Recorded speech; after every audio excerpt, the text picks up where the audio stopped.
बिस्मिल्लाहिर्रहमानिर्रहीम। अस्सलाम वालेकुम। मैं अपने मोअज़्ज़ज़ नाज़रीन और प्यारे दोस्तों को मैसा सीक्रेट शेफ़ के किचन में खुश आमदीद कहता हूँ। आज मैं आपके लिए बहुत ही ज़बरदस्त सी रेसिपी लेकर आया हूँ चॉकलेट सॉस की, जिसको बनाना बहुत ही आसान है। इसको मैं इंतहाई आसान तरीके से बनाऊँगा और सिर्फ 3 चीज़ों का इस्तेमाल करूँगा, तो ये बेहतरीन सी चॉकलेट सॉस आप अपने घर में आसान तरीके से बना सकेंगे।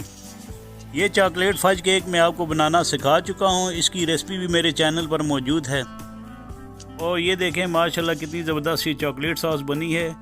तो ये मेरे एक बहन की फरमाइश थी, इसकी फरमाइश को पूरा करने के लिए मैंने ये चॉकलेट सॉस बनाई है। तो चलें आए स्टार्ट करते हैं इस रेसिपी को। बिस्मिल्लाहिर्रहमानिर्रहीम। ये मेरे पास डार्क चॉकलेट है, आप चाहें तो डेयरी मिल्क चॉकलेट का भी इस्तेमाल कर सकते हैं। इसके साथ ये मेरे पास फ्रेश क्रीम है, आप चाहें तो दूध से उतरी मलाई का भी इस्तेमाल कर सकते हैं। तो मैंने एक पैन में तकरीबन 5 मिनट पहले पानी डालकर इसको नीम गर्म कर लिया था, ताकि इस तरह पानी गर्म हो जाए और इसके अंदर से स्मोक आना शुरू हो जाए, यानी भाप आना शुरू हो जाए। तो इसके ऊपर आपने ये बाउल रख देना है।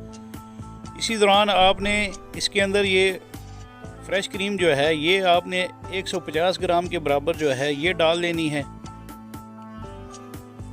तो आपने इस फ्रेश क्रीम को गर्म कर लेना है और विस्क के साथ, जब ये नीम गर्म हो जाए तो आपने विस्क के साथ इसको अच्छे से मिक्स करना है, ताकि फ्रेश क्रीम फ्लफ़ी हो जाए। और उसके बाद आपने इसके अंदर ये डार्क चॉकलेट जो तकरीबन 200 ग्राम के बराबर है आपने इसके अंदर डाल देनी है और इसको आहिस्ता आहिस्ता आपने मिक्स करते रहना है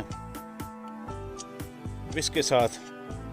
तो ये इस तरह आप मिक्स करते रहें जब तक चॉकलेट मिक्स नहीं हो जाती इसमें, तब तक आपने इसको छोड़ना नहीं है। मैंने इस चॉकलेट को 30 सेकंड के लिए माइक्रोवेव ओवन में लगाया था। तो इतनी देर तक मिक्स करना है जब तक ये चॉकलेट मिक्स हो जाती है, इसमें एक लम्प सी भी चॉकलेट का बाकी ना रहे।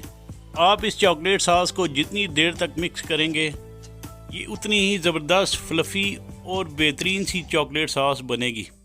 आपने कोशिश करनी है कि इस चॉकलेट सॉस को स्टील के बोल में बनाना है। तो ये देखें माशाल्लाह ज़बरदस्त सा कलर आ चुका है इसमें। अब मैं इसमें मज़ीद शाइनिंग के लिए तकरीबन 1 खाने के चम्मच के बराबर जो है वो मक्खन डाल दूंगा।